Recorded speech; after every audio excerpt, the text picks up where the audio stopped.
This is the Uber Stratus. Sell them at Gap Arbor Supply. So if you get a chance, want to go check it out, go to Gap Arbor Supply and tell them Stillborn sent you. They'll hook you up. Alright guys, I'm up here. I went ahead and set my first ring, put the rope down. I'm gonna drop down there and we're gonna rig these out to open up our swing for when we're lowering everything. And we'll hit these ones on the backside, try to swing them around. I may have to wait to do this one until I get and actually these two, maybe both, all three. I'll do that low one, but I think these three, I have to wait till I get up there and get another rigging point put in. We'll be using the aerial friction brake up in the tree.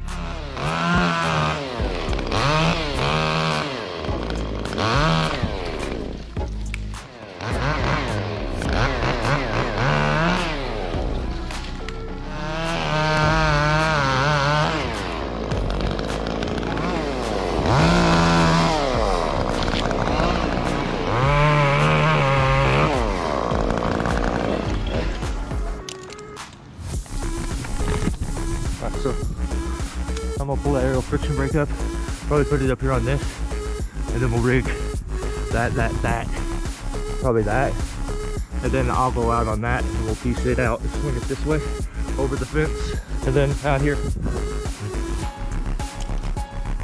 Alright, here's a little trick. I'm base anchor down there, Jake's busy, so I want to raise my tie-in point without having to unhook that. So I'll just put a midline knot here, anchor the speed line strap, and then I'm climbing strictly off it, and the base anchor doesn't matter, he can unhook it when he gets a chance. I'll press it against the tree, so I got a little slack here.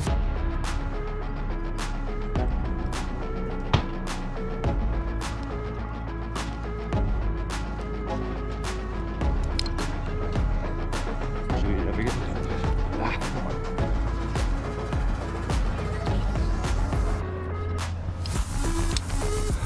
Now, this end can be unhooked whenever. That's down there base anchored. And now I'm strictly climbing off this knot. We'll set the aerial friction brake up. Hey bud. Alright, let's go.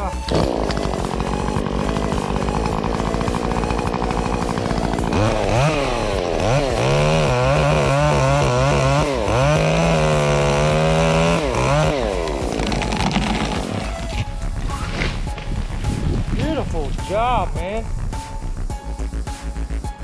Nice work, Jake.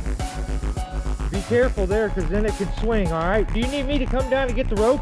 Give me just a second. I can get a hold of the rope. Make it a little easier on you. All right, got it.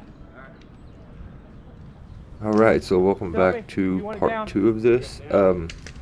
Kind of love this device and how you can have so much control from up in the canopy. It really helps when you're trying to lower these big pieces in such a small drop zone. But I really started the video out like a legit YouTuber trying to show you on some products. So yeah, that's just a reminder. Gap has a lot of good products. Also, we're using the bollard at the base of the tree, and that's made by Greg Brown. So check Greg out too. Fencer.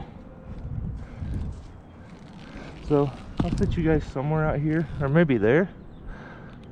Maybe there. So quite a big difference between using this device and using rigging rings. There is a lot more friction, so you can tell by these first few pieces how different it is, and Jake's really having trouble trying to dial in how much friction he puts down at the base, when normal cases all the friction is being controlled down there. A lot of it's at top now.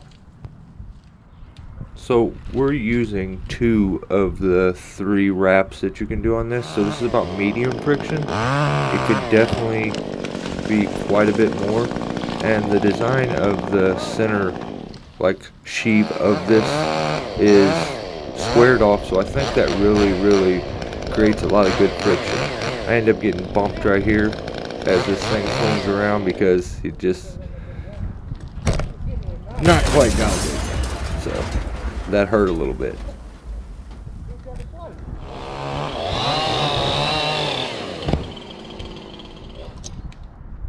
Okay.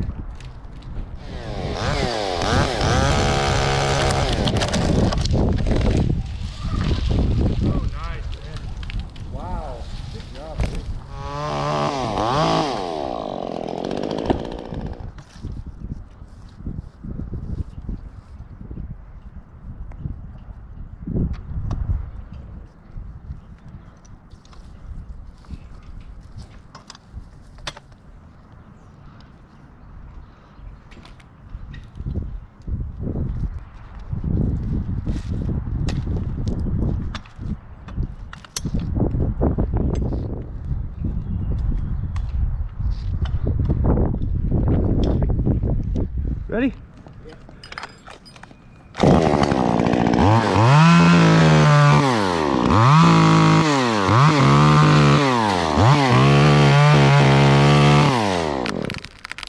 Your lower end point's gonna be a bit different this time too. It's gonna be a little closer to the fence.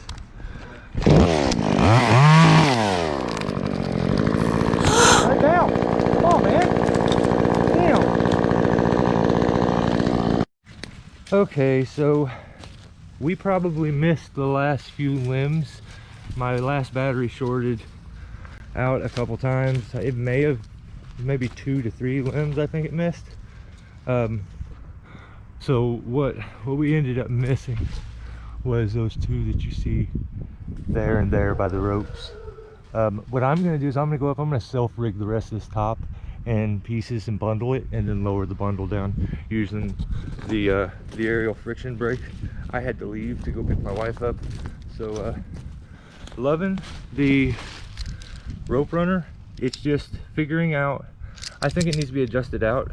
It's a little too grabby right now, and figuring out where to grip it, how to grip it. That was the hardest part. It's like how to hold it to get good action, and I tried bunches of different ways, but I'll figure out some other way of it. It's not aligning correctly on my system too, so maybe I'll add a pulley or something on my bridge to keep that from happening. Maybe I'll use the hitch climber or something, we'll see.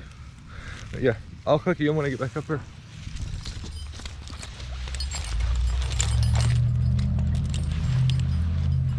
This is by far the most comfortable saddle I've ever owned, I've ever wore.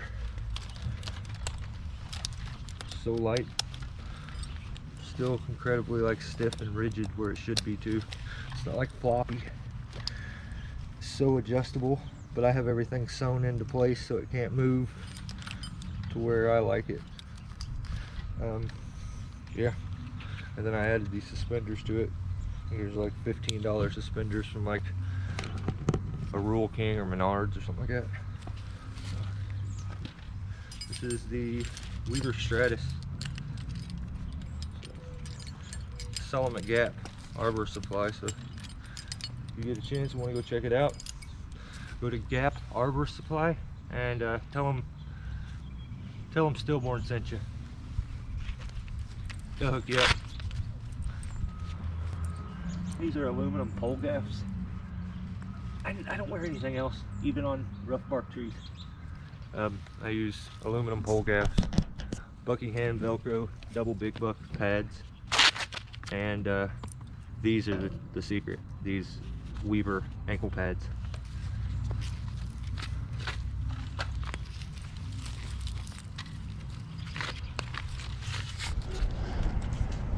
So I am setting up that solo rigging setup with this.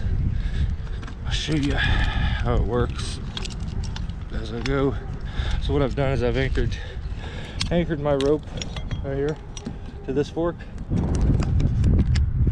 right here, and then I will hook this up here.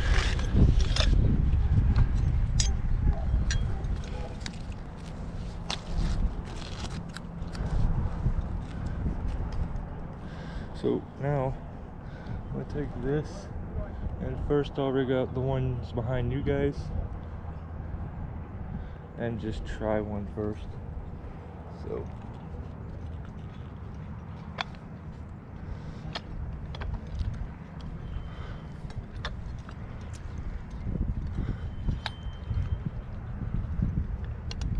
I'll pull you back.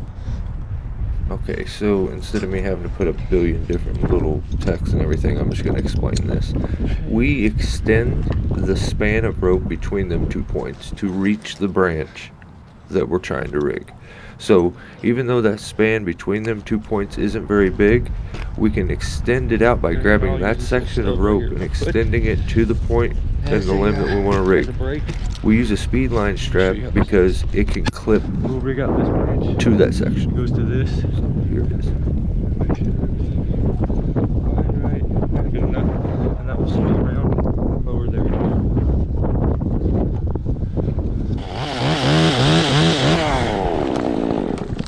Okay, so now it's much easier to see. It's the limb, because with being clipped on there, you can use a pulley, you can use a ring. It's now riding that span between them 2 points. So the thing you have to remember, you can see it just riding on that V now. So if we tighten that up, it would then just be in between them 2 points. So you have to remember that you have to use double the amount of rope that you would normally use. Or would it be a third more rope? Maybe it's a third more. But yeah, I tried to catch it there, but no. So yeah, this is tricky, but it's not too hard that you definitely couldn't figure it out. It's pretty simple after you get it. So basically, you got to set up again. I just hope I explained it good enough. But with less friction this time. That was a little...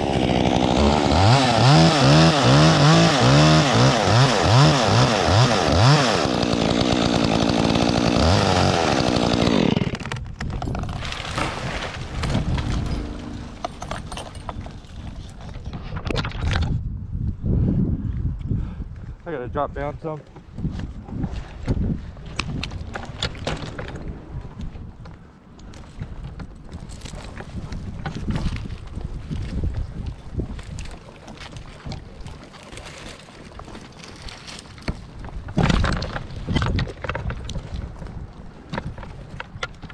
Perfect.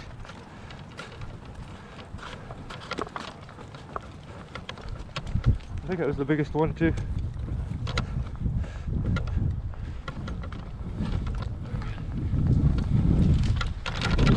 You can basically just let the rope run out like that. Rehook it up.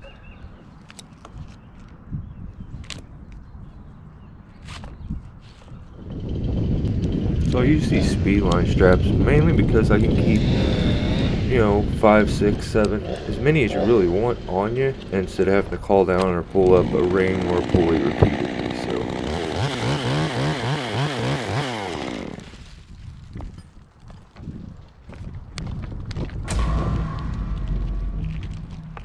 oh, come on, that's ridiculous.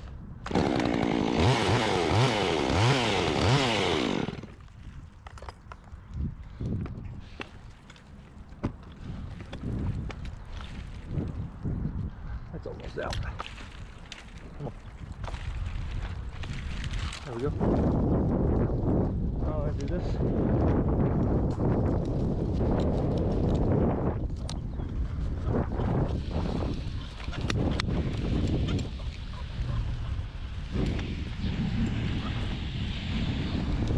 Like I said, from about right here, the rope just takes off, usually depending on how long your rope is.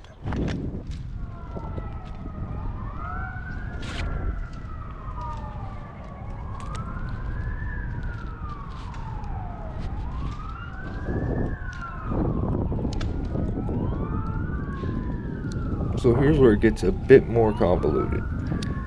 You can rig off of a single point with span rigging, but then the terminology changes and it becomes double whip. So this shows exactly how it's done. And this is what they would call double whip rigging. So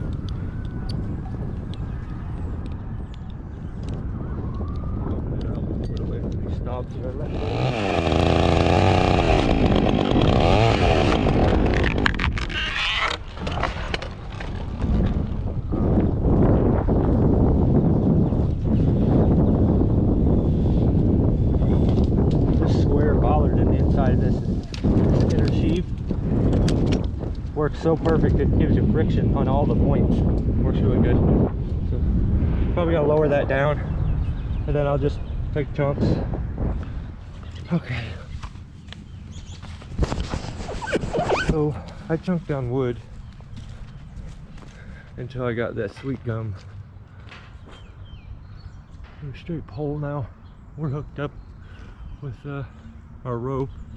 We're gonna use this little crepe myrtle, base anchored at the root system down on the flare, with a dead eye sling that's hooked to an ultra sling to a pulley that is ran this sounds so convoluted, through the fence and to the tree jack there. So I'm gonna I'm gonna set this other camera up into the impact box after I get in. You want to get that 362 for me? We'll set it up into this and try to land the log on it. We'll see how that goes. But it's a tight space in here. I'm hoping. Here's my stick is where I'm estimating it's gonna land the tip, and I've kind of measured it out. So okay, oh, I need to fit that in this little yard. it's gonna take up 90% of the space, if not more. So here's my notch using the 362. It sounds insane. It runs so good with that bark box and the FIFA filter and spark plugs, the whole tune-up kit. Here's my notch, nice big flat back. Allow it to hinge really good. I am gonna start to cut here in just a second. Jake will jack it over.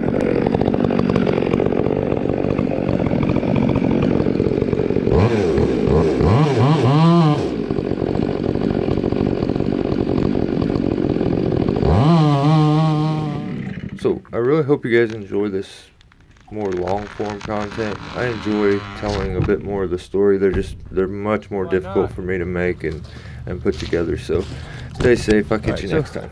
There's the stump. I need to hold a little wood here because I was trying to get it onto the big one. Instead it hit the little one. It's fine now. It fit right in here. So I'm gonna get to cutting wood so we can be done for the day. See you next time.